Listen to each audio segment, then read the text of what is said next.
My name is Avery Collins, and this story begins the day I realized I was no longer living alone in my own apartment.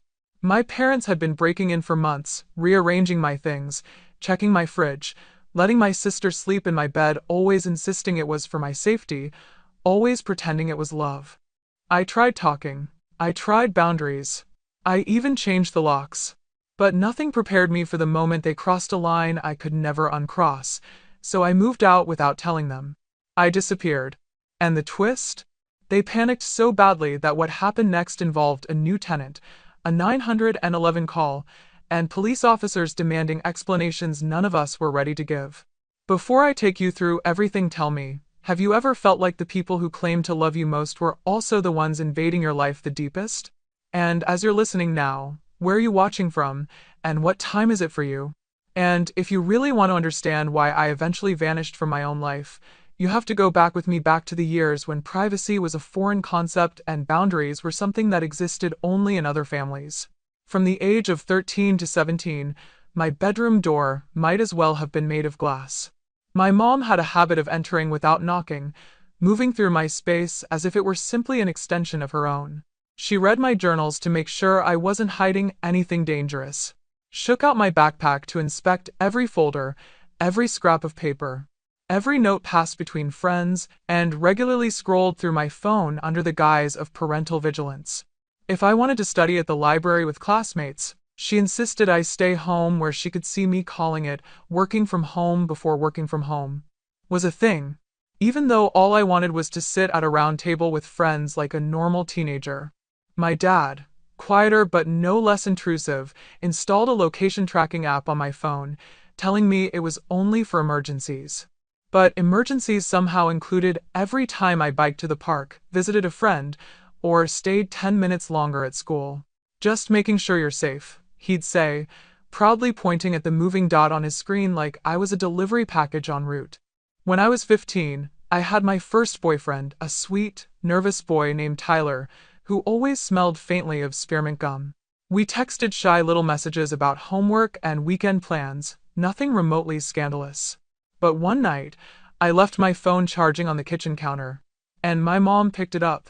She read every conversation, every emoji, every awkward joke.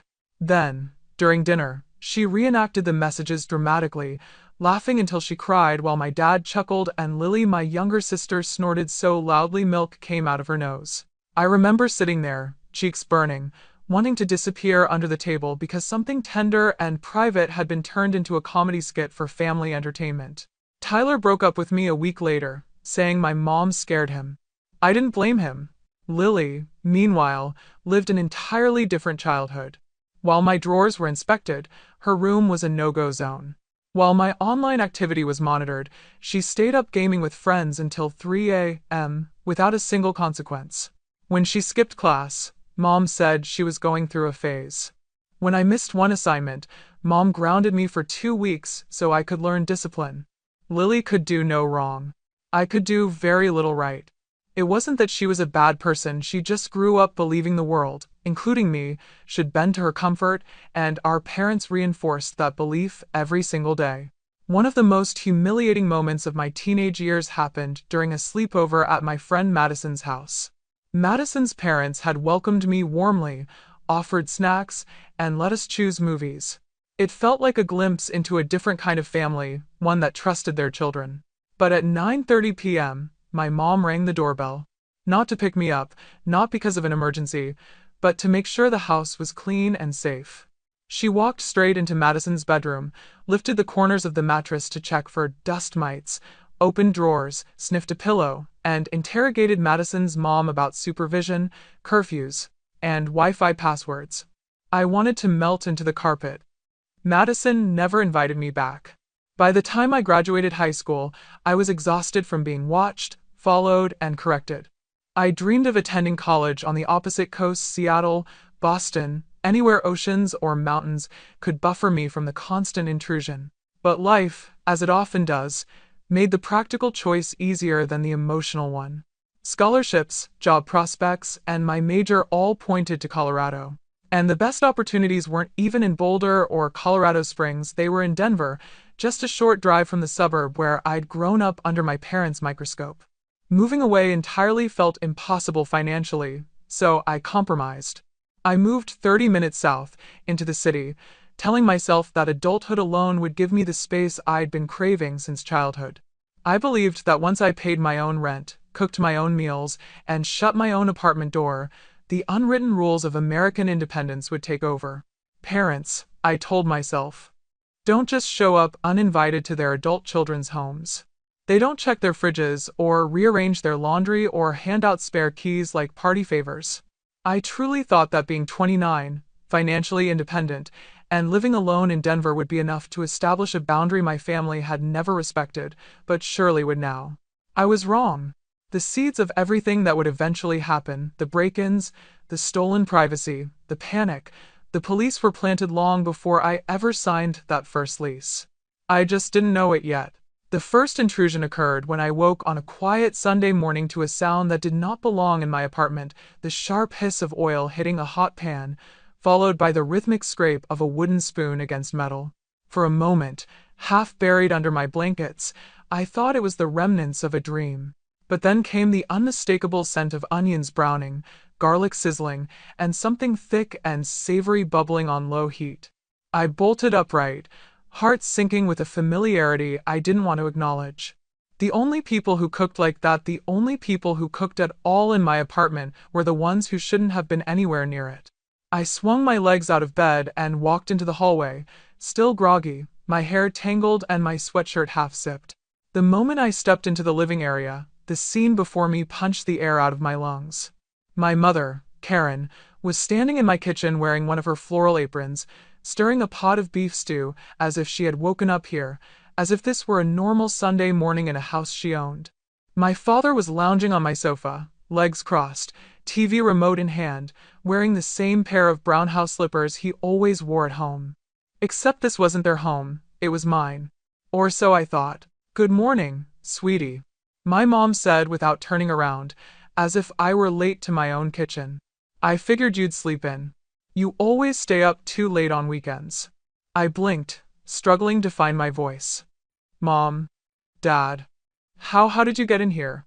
My mother finally faced me, eyebrows raised as though the answer were obvious.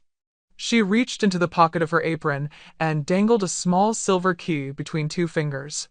"Emergency key," she said lightly. "Just to look?" My dad chuckled at her joke, adjusting himself deeper into the sofa cushions. I didn't laugh. The key swung gently, reflecting strips of morning sunlight off its edge, and something inside me twisted. I had given it to her months ago, reluctantly but dutifully, because she insisted every responsible daughter provided one, in case something happened. I had imagined situations like fainting in the shower, losing consciousness, or, I don't know, a gas leak, actual emergencies. Not this. "Mom," I said slowly, "an emergency key is for emergencies. You can't just let yourself in whenever you want." "Don't be dramatic," she replied, turning back to the pot. "Your fridge was empty except for those sad little salads. No one can live on salad. People need real food." She said real food, like it was a moral obligation she had sworn to uphold. I opened my fridge in disbelief.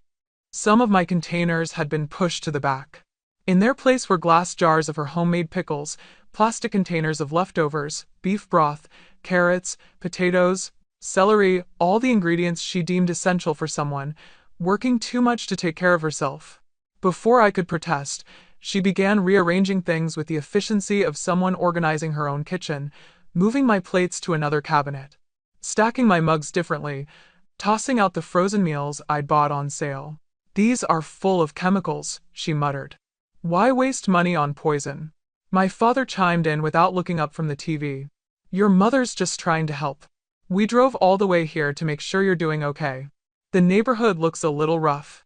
"My neighborhood is fine," I said, a little too sharply. Mom turned, giving me the kind of look that made me feel 12 again. What kind of daughter talks to her own mother like she's a stranger? "We came because we care." She emphasized the last word, as if it invalidated everything else. I tried to steady myself. I just want you to text first next time. Or call, that's all. She clicked her tongue. Text? Call? For what? This is your home, but you're still my child. If I see my daughter isn't eating right or sleeping right, I'm supposed to ignore it? Before I could answer, she lifted the lid of the pot and stirred. Taste this. It's almost done. I didn't taste it. I couldn't. My mind was spinning. How many times had they done this before today? How many mornings had they been here while I was at work? Had they opened drawers? Read mail? Watched me sleep? The questions piled up, heavy and suffocating. But my mother, oblivious or unwilling to see my discomfort, wiped her hands on her apron, walked to the counter, and placed a small keyring next to my fruit bowl, a ring holding 2 additional keys I had never seen. Here, she said casually. Here's the gate key and the mailbox key. So, it's convenient. To make what convenient? I asked, my voice barely above a whisper. So, next time we don't have to bother you, she said, smiling as though she had gifted me something precious. I stood there frozen, wanting to push back, to demand my space, to insist this wasn't okay. But years of conditioning tugged like invisible strings, and all I managed was a stiff nod. Mom kissed my cheek before leaving. Dad waved from the door, and their footsteps faded down the hallway. I looked at the new keyring sitting on my counter like a warning light I was too scared to acknowledge. A part of me already knew this wasn't the last time. But instead of addressing the fear curling in my stomach, I told myself the same lie I had repeated since childhood. Maybe I'm overreacting. Maybe this is normal. Maybe this is just family. And for now, that lie was easier than facing the truth. 2 days. I was gone for exactly 48 hours on a short work trip to Boulder meetings, a conference, a networking dinner, and the entire time I let myself believe that maybe things were settling down. My parents hadn't mentioned coming over again, and I naively assumed the conversation about boundaries, thin as it was, had stuck somewhere in my mother's mind. When I unlocked my apartment door that Thursday evening, suitcase rolling behind me, I expected the familiar quiet, the faint lavender scent from my diffuser, the sense of relief that came from stepping into a space that was supposed to be mine. Instead, I stepped into the unmistakable chaos of someone else's presence. The first thing I noticed was my bed. The comforter was rumpled, pushed toward the end of the mattress, and the pillows were dented in 2 distinct shapes. My sheets had impressions I did not leave evidence of someone having slept there recently, comfortably, without permission. I stood frozen in the doorway of my bedroom, my mind trying to make excuses faster than my eyes could absorb the truth. Maybe the mattress was settling weird. Maybe I forgot to make the bed before I left. But I'm meticulous. I never forget. And the indentation on the right side of the bed was unmistakably fresh. The smell hit next a mix of ketchup, cold fries, and cheap fast food burgers. I walked into the kitchen to find 3 greasy containers stacked haphazardly on the counter, napkins balled up and tossed nearby, a half-finished soda sweating beside the sink. My trash can overflowed with crumpled wrappers that weren't mine. It felt like someone had thrown a late-night party in my absence, except there was no party here, only entitlement. My stomach tightened as I moved toward my desk. My laptop, which I always left centered, was shifted to the side, angled awkwardly, as if someone had pushed it away to make room for their elbows. The screen, normally off, was dimly glowing, a sign it had been opened and closed not long ago. I checked the browser history even though I was scared to know. YouTube videos, random Google searches, some TikTok dances I didn't recognize. Someone had used my laptop like it was their personal entertainment device. Then I turned to my closet. The sliding door was wide open, and inside, my clothes were a disaster, hangers crooked, jackets thrown over shoe boxes, a couple of dresses missing entirely. My favorite sweater, the one I always folded on the top shelf, was gone. A pair of boots had been moved from the floor to the bed. And worst of all, makeup items on my vanity were smudged and misplaced, as if someone had tested them before a night out. My breath shook. Not from fear, but from the deep, hollow violations spreading through my chest. Someone had lived in my space, slept, eaten, dressed, touched my belongings while I was 2 cities away earning a paycheck to support a life that apparently wasn't even considered mine to control. I dialed my mother immediately. She picked up on the first ring, her voice maddeningly cheerful. Avery, you're back early, how was Boulder? I didn't bother with pleasantries. Mom, I said, my voice tense. Someone has been in my apartment. Oh, she answered casually, as if I'd mentioned the weather. Yes, that was Lily. She needed a place to stay for a night or two. She and that boyfriend of hers had another big fight. I felt my jaw clench. Mom, you let Lily stay here? Without telling me? You weren't home, she said simply, as though absence equaled consent. And Lily was crying, completely heartbroken. She needed somewhere safe. You're not home anyway, so Mom, let Lily use it. My grip tightened on the phone. Why didn't you ask me?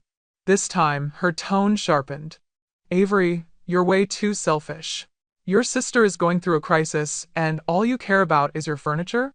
Your laptop? I don't know what happened to you ever since you moved out. Heat crept up my neck. I ended the call before I said something I'd regret. But I couldn't leave it there. I called Lily next.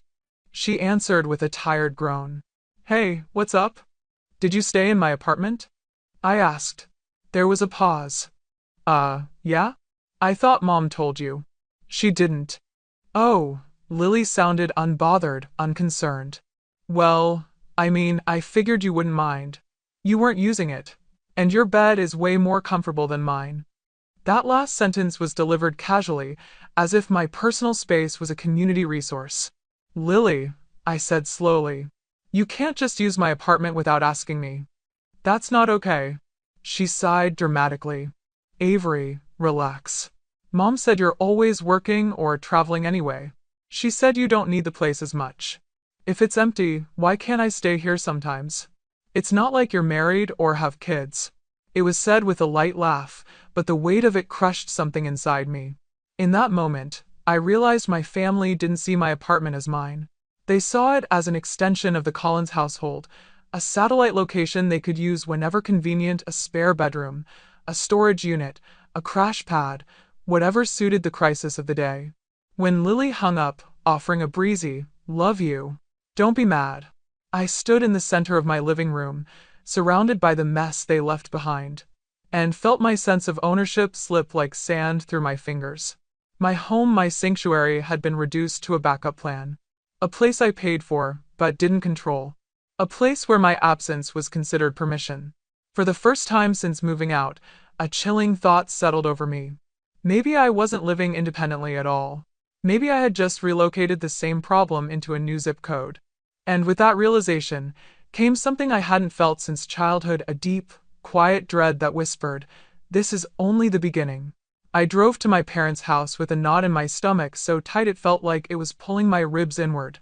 Their home sat in a quiet Denver suburb, the kind of place where lawns were trimmed with military precision and wreaths changed with every season. I parked in the driveway, staring for a moment at the windows glowing warm against the afternoon sun, wondering how a house that looked so peaceful from the outside could feel so suffocating the moment you stepped through the door. When I walked in, the smell hit me first: fresh apple pie. Cinnamon and butter melting into the air like a Norman Rockwell painting brought to life. My mother loved baking on weekends, and on any other day, I might have found comfort in it. But today, it felt manipulative, like she was weaponizing nostalgia. My father was at the kitchen table reading the paper, and my mother was pulling a pie out of the oven, cheeks flushed with pride. It looked like one of those commercials where everything is perfect: family, home, warmth. Except none of it was real, not today. "Hi, sweetie," my mom said brightly, setting the pie down. "You want a slice? It's your favorite." I didn't sit. "Mom," I said, steadying my voice, "I need the spare key back." The smile froze on her face, then dissolved. She turned slowly, her expression shifting from confusion to offense in a matter of seconds. "What did you just say?"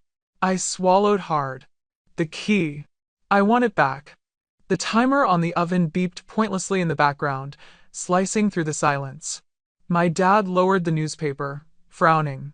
My mom placed one hand on her hip and stared at me like I'd just told her I was moving to another planet. "Avery," she said, voice sharpening, "I raised you for 29 years, and now you're telling me you want me to return a key to your home? You're acting like I'm some stranger. You came into my apartment without asking. I reminded her. You let Lily stay there without telling me. You went through my things. Mom, that's not normal.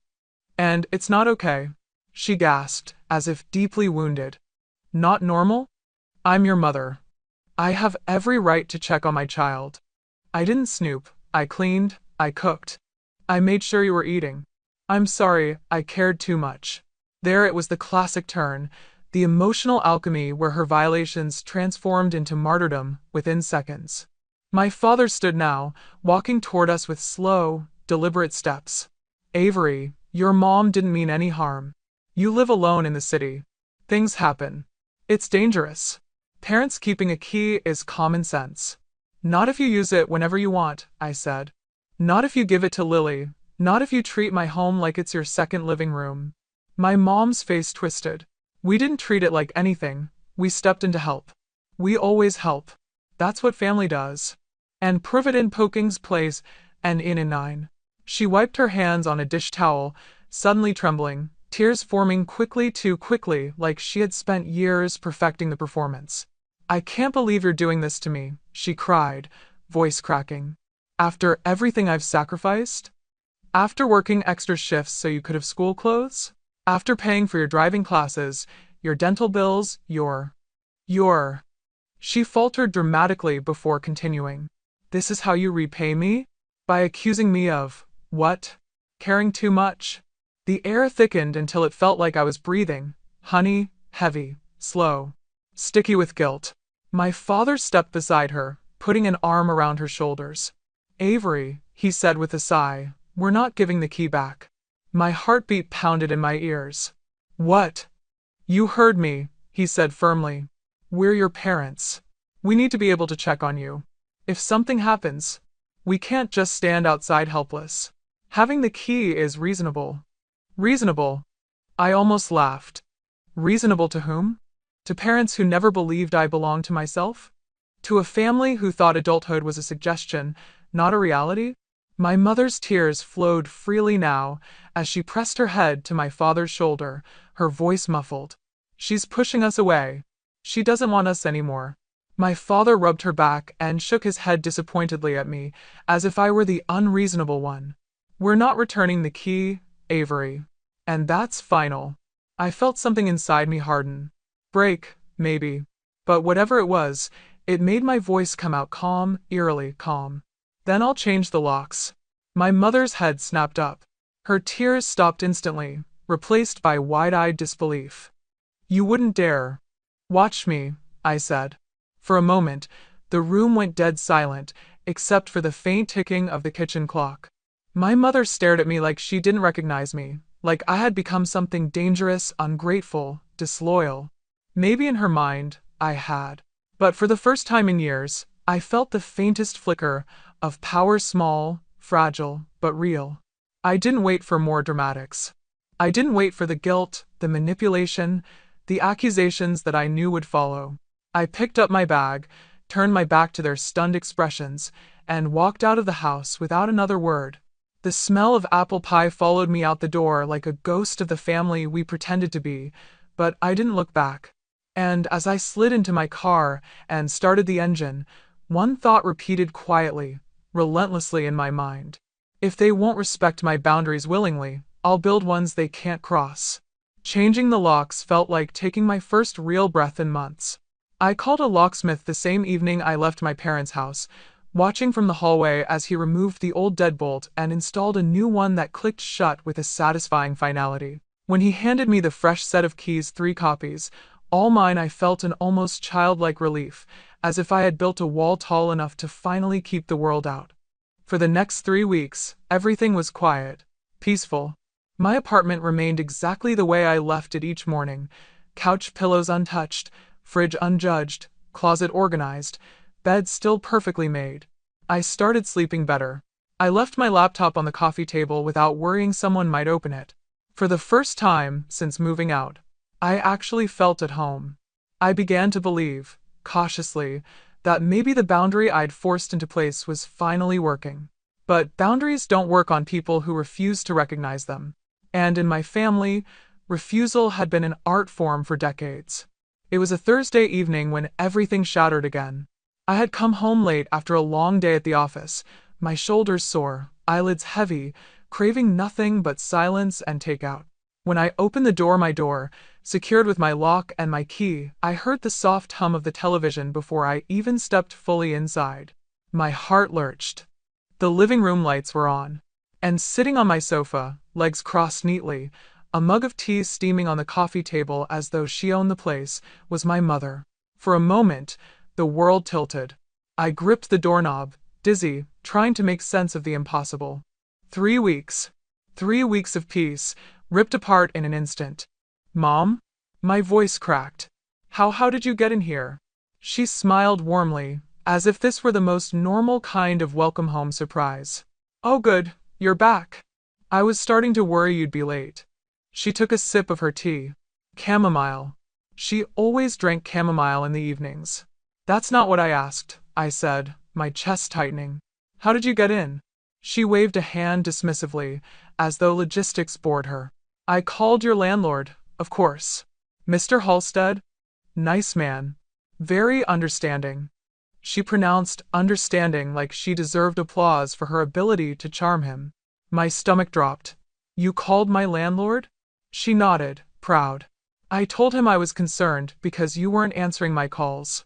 I said you'd been acting depressed lately, working too hard, not coming out of the apartment. That you might, well, you know. She let the sentence hang suggestively, as if implying I might harm myself. Naturally, he panicked a little. He came to check. The locks were changed, so he didn't have a key anymore. I explained it was a safety issue and asked for temporary access so I could check on you myself. I felt sick. Mom, you lied. You told him I was mentally unstable just so you could get a key? She shrugged. I didn't lie. You have been distant, and you work too much. And you never answer fast enough. I worry, Avery. A mother's intuition is never wrong. I stared at her, stunned. You manipulated my landlord, I whispered. Do you understand how messed up that is? She frowned at my tone. Avery, why are you talking so weird? I'm your mother. If I'm worried, I'm going to get inside. The locks you changed made it impossible for me to check on you. So, I solved the problem. Mom, this is illegal, I said, my voice rising. Entering someone's home without their consent is illegal. Even if you're family. She stood up now. Affronted. Illegal? Illegal, Avery? I'm trying to keep my daughter alive and you're quoting law at me? Heat flared behind my eyes. I wasn't in danger. I wasn't missing. I wasn't depressed. I just wanted privacy. Privacy? She repeated, incredulous. Privacy from your own mother? What are you hiding that's so important? That question, sharp, suspicious, dripping with entitlement, slammed into me like a punch. It was the same question she asked when she read my journal as a teenager. The same one she asked when she scanned my texts, my call logs, my calendar. In her world, wanting privacy was proof of guilt. I stepped forward, keeping my voice steady only by force. Mom, you need to leave. She crossed her arms. I'm not leaving until we talk about this properly.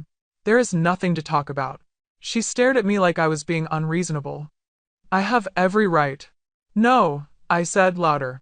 You don't. Her eyes narrowed. We'll see what your father says.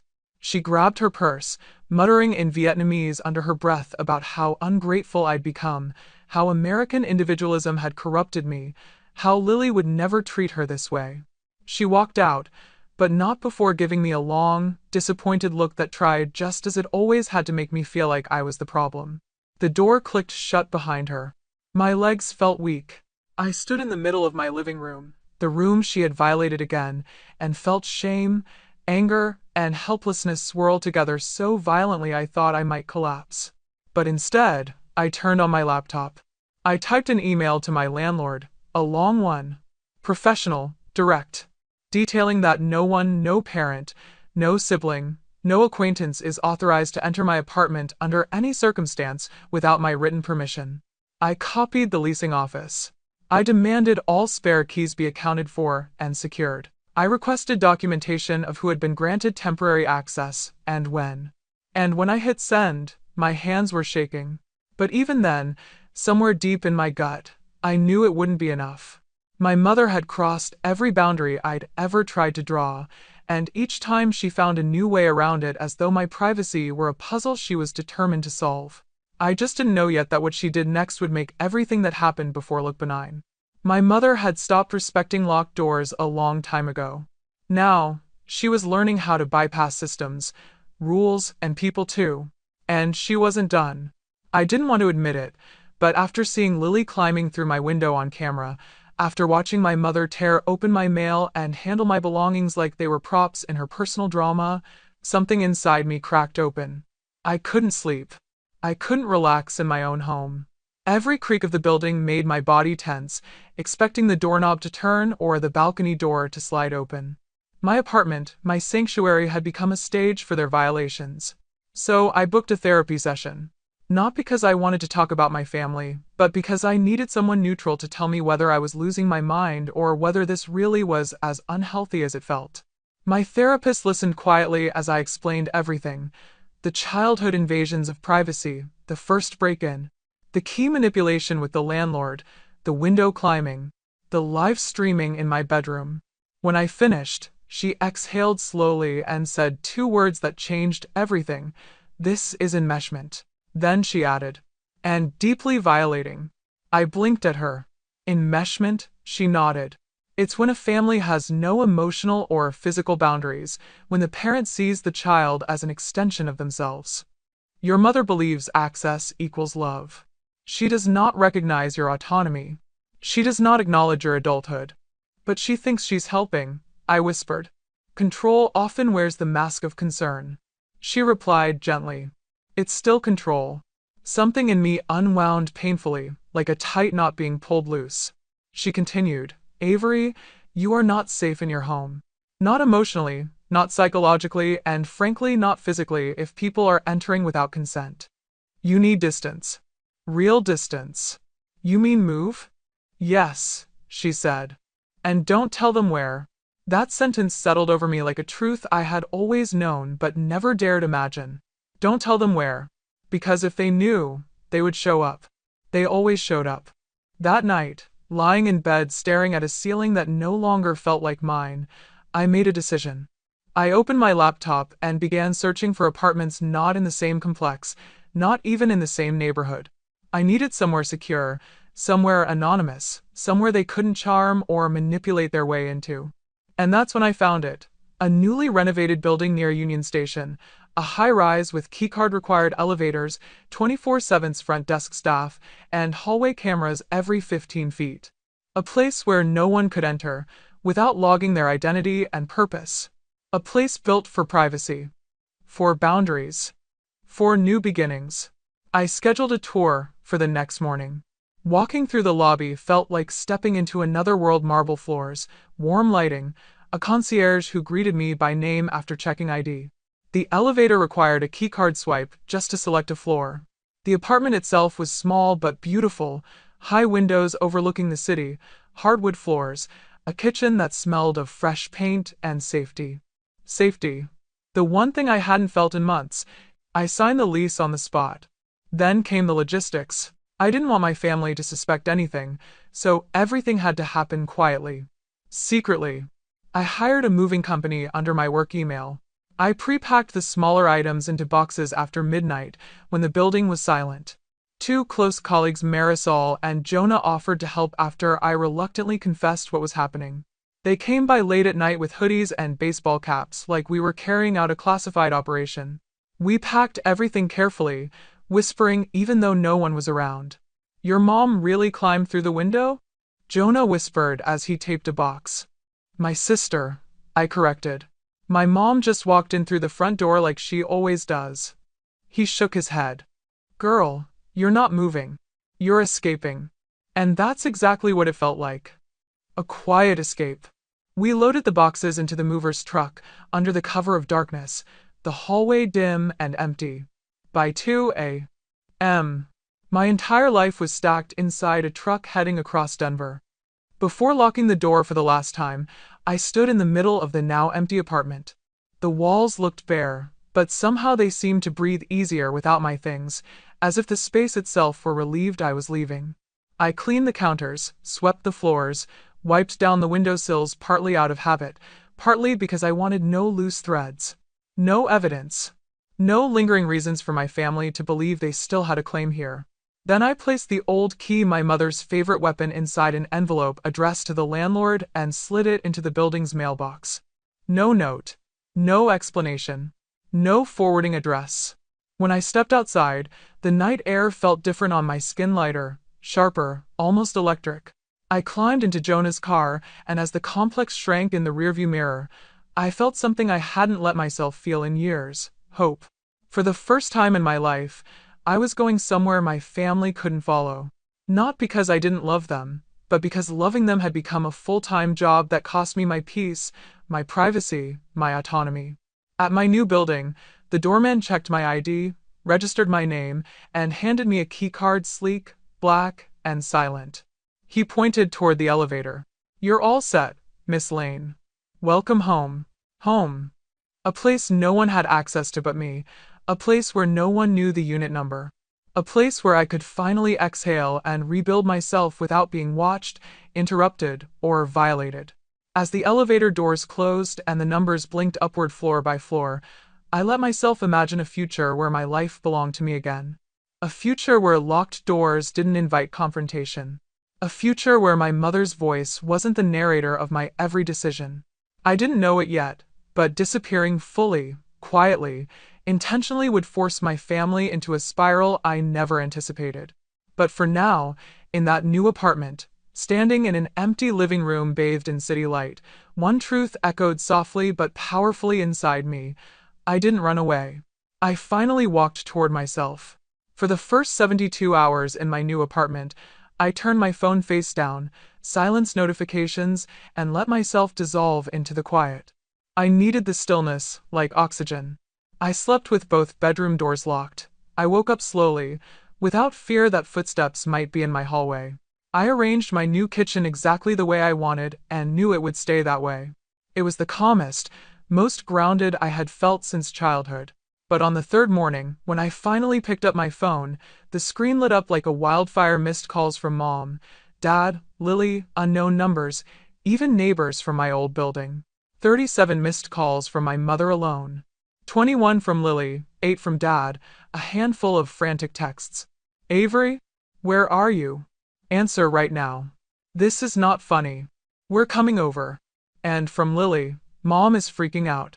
You need to stop being dramatic and text." Then, beneath that, a public Facebook post. "My sister Avery is missing. Please pray she comes home." Missing. Missing? The word felt surreal, like she was describing someone else. But of course Lily posted it. Drama was her currency. I put my phone down and inhaled slowly, trying to steady myself. They didn't know where I lived. They couldn't reach me. They couldn't walk in. The panic they were experiencing, panic I had lived with for years, was finally something they had to sit with alone. I wasn't prepared for how quickly it would escalate into chaos. When no one heard from me for 3 days and my old landlord confirmed I wasn't at the apartment anymore, they made the only assumption their anxious, codependent minds could manage: I must be in danger. Of course, it never occurred to them that I had chosen not to answer. Choice was never something they believed I had. And that was how the storm began. Later, through police reports and a very embarrassed voicemail from my father, I would learn exactly what happened. But the gist was this: they panicked themselves into a criminal incident. On the morning of day 3, Mom, Dad, and Lily drove to my old apartment complex. They marched straight to my former door, expecting to walk in and find, what? A clue? A body? A neatly written explanation of my whereabouts? I can only imagine the shock when the door opened, not into my familiar space, but into boxes belonging to strangers. The young couple who had signed the lease after me, Jake and Marissa, were inside unpacking when they heard loud banging on the door. When they opened it, they found my mother, wild-eyed, shouting, "Where is my daughter? What have you done to her?" Behind her, my dad looked frantic, and Lily was pacing like a trapped cat. Jake tried explaining calmly that they had just moved in. Mom didn't hear it. "This is my daughter's apartment," she snapped. "She lives here. We're going inside." She shoved against the door, but Jake blocked her. Then Lily, convinced she was a junior detective, walked away from the group and tried to climb the balcony railing, just like she had done at my place before.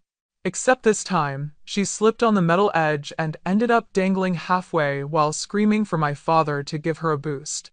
My dad panicked, grabbed her legs, and tried to push her upward and to the couple inside. It looked like two adults attempting to break into their home. Marissa, terrified, called 911 immediately. "There are strangers trying to force their way into our apartment. One is climbing the balcony. Please send someone now." Meanwhile, my mother kept pounding on the door, yelling in English and Vietnamese, demanding answers. She was so convinced something terrible had happened to me that she didn't stop for a second to consider that what she was doing was an actual crime. When the police arrived, the scene was so chaotic they drew their weapons until everyone froze in place. Lily burst into tears mid-balcony scramble. My mother started shouting at the officers that they were wasting time while her daughter was missing and possibly harmed. My father kept trying to explain that they weren't criminals, that they were just worried parents, but the officers didn't see worried parents. They saw three adults attempting to break into a private residence. And legally, that's exactly what it was. They separated the three of them, questioned them individually, and took statements from the new tenants, who were understandably shaken. The officers had no reason to believe anything my family said. They had no proof that I had ever lived there besides old mail they found in the building's outgoing bin.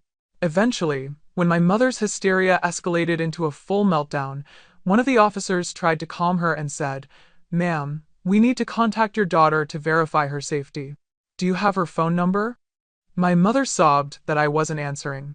So the officer looked up my name through dispatch and called the emergency contact number associated with my old lease, my cell phone. I was in my new apartment folding kitchen towels when the phone rang. Unknown number. Normally, I don't answer unknown numbers, but something nudged me. I picked up. "Hello, is this Avery Lane?" "Yes. This is Officer Ramirez with the Denver Police Department. Are you safe right now?" My blood turned cold. "Yes," I said slowly. "Why?" "There have been multiple reports from your family stating you may be missing or harmed." I let out a breath. "I'm not missing. I just moved." A pause. Then, "Miss Lane, your family is currently being detained for attempting to break into your former residence." For a moment, I said nothing. Absolutely nothing. My brain stalled between disbelief and a dark, exhausted sort of predictability. Of course they did. Of course, their panic would balloon into a spectacle. Of course they would violate boundaries so intensely that the police had to intervene. "Of course," I whispered. The officer asked if I could come to the station to clarify the situation. I agreed. But before hanging up, she added gently, "Miss Lane, just so you're aware, they were very distressed. But what they did is a serious offense." "I know," I said quietly. "It always is. They just never think it applies to them." Perforate chicks, in nose and Italis. When I hung up, I stood in the middle of my spotless, silent apartment, the city lights stretching across the window like faraway stars. For years, I had begged them to see my boundaries. For years, they had walked right through everyone. Now the world, the law, was finally forcing them to stop. And this time, I wasn't the one panicking. The police station was quieter than I expected. Not silent. Phones rang occasionally, doors opened and shut, officers moved briskly through hallways, but quieter than the chaos that had led all of us there. A receptionist directed me to a small conference room where an officer waited. When I stepped inside, the first thing I saw was my mother. She was seated at the table, shoulders trembling, mascara smudged in uneven streaks down her cheeks. My father sat stiffly beside her, jaw locked, hands clasped so tightly his knuckles had turned white. Lily paced in the corner like a restless child, arms folded, eyes darting everywhere but toward me. The moment my mother saw me, she burst into fresh tears. "Avery," she cried, her voice shrill with a kind of desperation that felt rehearsed. "If you hadn't disappeared, none of this would have happened. Do you know what we've been through these past days? We thought you could have been. Her voice broke, and she covered her mouth dramatically. I didn't move toward her. I didn't hug her. I didn't apologize. For the first time in my life, I refused to fold myself into her emotional storm. Instead, I took the seat across from them. Straight-backed, calm, steady. The officer who had called me Officer Ramirez stood to the side, watching closely. My mother reached across the table as if to grab my hand, but I slid mine out of reach before she could touch me. Her face crumpled at the rejection. Avery, she said again, softer. If you hadn't run away from home, we wouldn't have ended up like this. We wouldn't be here if you hadn't disappeared without telling us anything. I exhaled slowly. Mom, I said, voice measured, I didn't disappear. I moved. And the police had to get involved because you tried to break into someone else's apartment. Dad huffed in frustration. We thought you were kidnapped. What were we supposed to do? You ignored every call. And creases, and intone. You ignored every boundary, I corrected. Lily rolled her eyes. Can we not act like you're some helpless victim? You made this into a big deal for no reason. Mom was worried. I was worried. I turned to her, my expression unmoving. You climbed onto someone's balcony, Lily. You could have been arrested. She scoffed. Maybe if you didn't hide like a criminal, none of that would have happened. That was when Officer Ramirez stepped forward. Actually, she said firmly, looking each of them in the eye. Miss Lane hasn't done anything wrong. Moving without informing family is not a crime. Attempted entry into a residence that is no longer your legal property, however, is. My parents stiffened. In the United States, Ramirez continued, an adult's right to privacy outweighs family ties. Always. What you did today could have resulted in charges. My mother blinked rapidly. But we're family. It's not passive. That doesn't override the law, the officer said. Silence fell over the table. Heavy, tense, and finally honest. I leaned forward, folding my hands. We are here because of choices you made, not because of mine. And we're not leaving until we address the truth. All of it. My mother's chin quivered. Avery, don't talk to me like I'm. You read my mail, I said.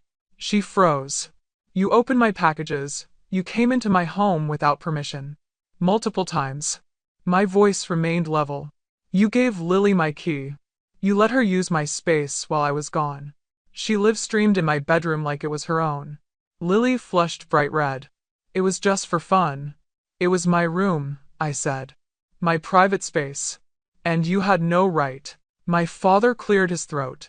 Avery, we were trying to take care of you. You're alone in the city. You knew everything, I cut in. You watched them violate my space and you did nothing to stop it. His eyes dropped. My mother's lips trembled. We're your parents. We need to know you're safe. Being safe, I said quietly, requires having a home where no one breaks in. Including family. Their faces shifted shock first, then disbelief, then a defensive panic that had nowhere else to go. Without the ability to guilt or overpower me, they didn't know how to respond. My silence had created something unfamiliar to them. Accountability. So, I continued. Here are the boundaries if you want to remain in my life. I said. These are not negotiable.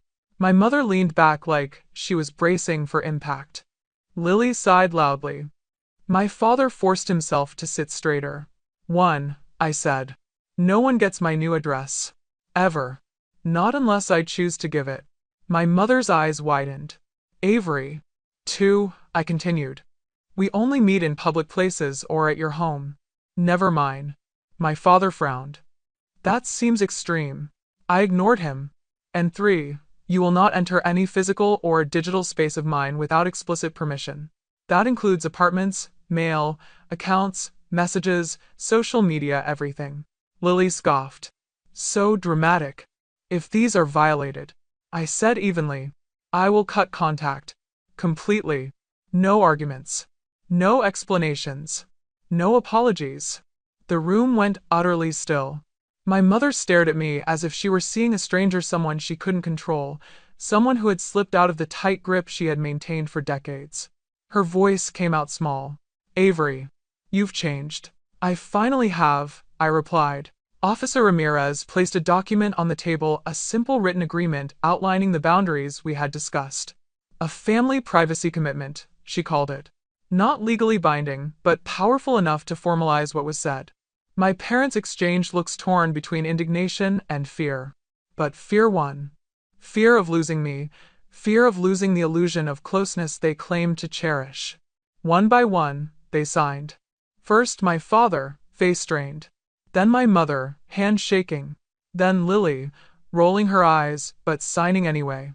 When the paper slid back across the table to me, all three signatures glistening in black ink, something inside me loosened like a knot pulled free for the first time in my life. My mother looked at me, bewildered. I never thought you'd talk to us like this. I never thought I'd have to, I said. And for the first time ever, I watched them sit across from me without power, only consequence. 14 months later, the city outside my window no longer feels like something I have to survive, it feels like something I finally get to live in. Denver's skyline glows against the glass wall of my apartment, each light blinking like a quiet affirmation that I made the right choice, that every painful boundary I set was a step toward breathing freely again. My new building is calm, steady, predictable. No unexpected keys turning in locks, no shadows hovering by my door. No voices calling my name from inside my own living room. Just me, my space, and a life unfolding at a pace that belongs only to me. The mornings are different now. I roll out my yoga mat on the balcony before the sun fully lifts over the mountains. I stretch, breathe, hold, release. Therapy taught me how to come back into my body after years of being stretched thin by other people's wants. I journal now, without fear of someone flipping through the pages. I grocery shop, without hearing Karen's voice in my head criticizing every item. My home is quiet, but the quiet is no longer suffocating, it's restorative. Work has blossomed in a way I never expected. My team trusts me, my designs are finally being recognized, and for the first time, I feel like I have a community built on choice rather than obligation. I've made friends, real ones. People who knock before entering any space, people who ask instead of assume, people who know the version of me that existed only after I escaped the version my family tried to sculpt. Even my therapist said once, half joking, "Avery, you're no longer surviving your life. You're authoring it." Thank you. As for my family, our relationship has adjusted into something strange but functional, like a limb that once broke and healed, but not in the same shape. We see each other maybe once or twice a month at a quiet coffee shop near Union Station. A public place. Neutral ground. My mother no longer asks for my address. She doesn't reach for my phone or comment on what I eat. She sits across from me with a kind of cautious respect, like someone visiting a museum exhibit labeled "Do Not Touch." My father has softened too. He speaks less, listens more, and although he will never say the words out loud, I know he understands now that love isn't a justification for possession. And Lily, my wild, dramatic, boundary-ignoring sister, has changed in ways I never imagined. The embarrassment she felt after being questioned by police seemed to shock her into adulthood. She started working part-time at a photography studio, taking on freelance gigs, learning what it means to earn something instead of having it handed to her. She still complains, still overshares on social media, still rolls her eyes too dramatically, but she no longer barges into my life like it's her inherited right. Some days she even apologizes, awkwardly, in half sentences that trail off before they reach the words sorry. But it's something. And that something is enough. Our meetings are shorter now. Lighter. Still awkward, still imperfect, but no longer wrapped in the sticky web of control and guilt that suffocated me for years. My mother once whispered across her coffee cup, "I miss the days when you were little and needed me." I sipped my latte slowly and replied, "You can still be in my life, just not in my house." She nodded, not with joy, but with understanding.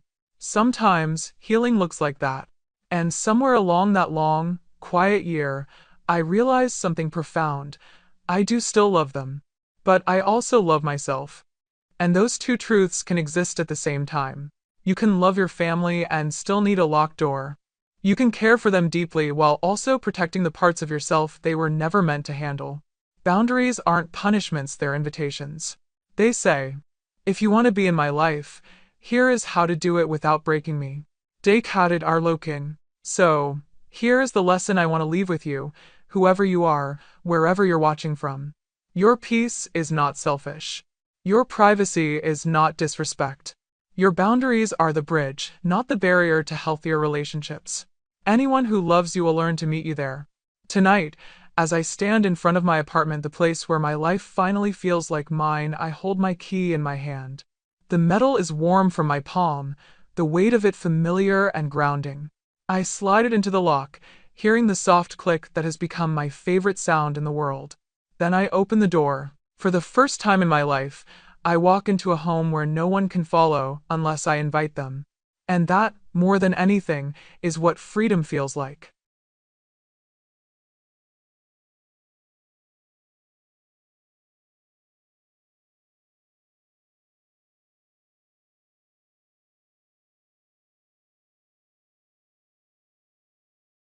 The main character is Avery Ellis, 27, a digital marketing specialist in Denver, Colorado. The story spans from the age of 13 until the day she completely cut off her home address from her parents and younger sister. From a young age, Avery's room was never truly her own. Her mother, Karen, would walk in without knocking, flip through the pages of her parchment diary, read aloud the entries about her first crush, and then laugh, saying, "I just wanted to understand you better." Her father, Greg, installed Life 360 and sent a text message asking, "Where are you at 11 p.m.?" the moment she left the movie theater with her friends. Her younger sister, Lily, was free to sleep over at friends' houses or go to concerts late into the night, while Avery would receive a barrage of text messages from the whole family if she was even 15 minutes late. At age 16, Avery's first and last sleepover was completely ruined by her mother. Karen drove to a friend's house at 10 p.m., checked the refrigerator, rummaged through her daughter's sleeping bag in front of the whole group, and then declared, "I'm taking her home.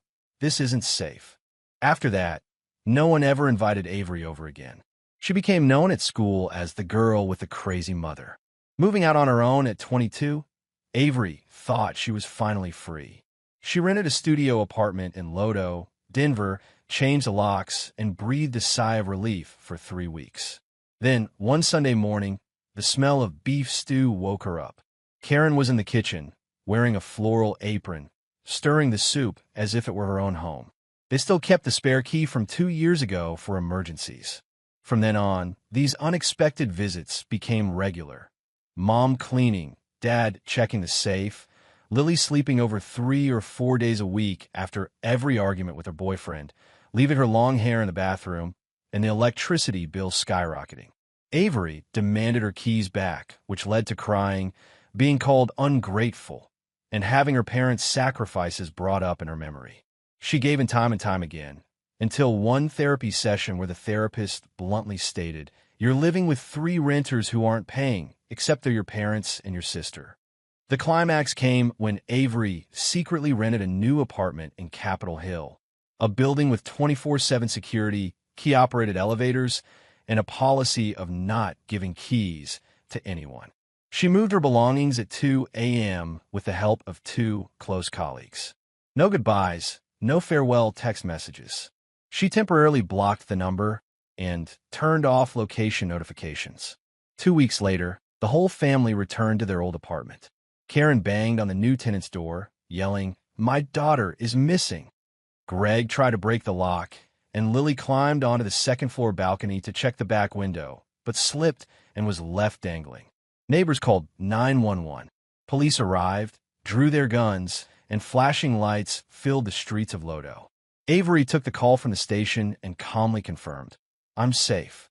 I moved out voluntarily. This is trespassing and harassment." At the police station, under the cold fluorescent lights, Avery placed a printed note from his lawyer on the table. "Never be told the new address. We will only meet at a public location chosen by Avery. No location tracking, no checking phones, no surprise appearances. One violation, official access ban." Karen sobbed, "You've changed." Avery replied, for the first time without trembling, "No, I'm just learning to love myself the way you taught me to love my family." They signed. No hugs, No tearful reconciliations like in movies. Just the sound of pens gliding across paper and the sound of police handcuffing Lily for illegally climbing onto the balcony. 6 months later, Greg admitted during a group therapy session that he installed Life 360 because he feared losing his daughter, just as he had lost his sister years ago. Karen began learning to text "call me when you're free" instead of "why aren't you calling me?" Lily sincerely apologized after paying her rent for the first time and understanding what it felt like to be violated. Avery now has a new boyfriend, the first one who never asks, "Does your mom know me yet?" She's been promoted to senior marketer, leads workshops on family boundaries, and every night she locks her door 3 times by hand. Not because she's afraid of burglars, but because for the first time in her life, she knows what it feels like to "this is completely my home." The lesson learned, brief but as sharp as a knife. Privacy is non-negotiable, even if the other person is your biological parent. When caring turns into control, cutting off their address, phone number, and information is the only way for them to learn their lesson. A true family is someone who knocks on the door and waits for you to open it, not someone who barges in with a spare key. Replacing the lock only costs $250, but it can save you a lifetime.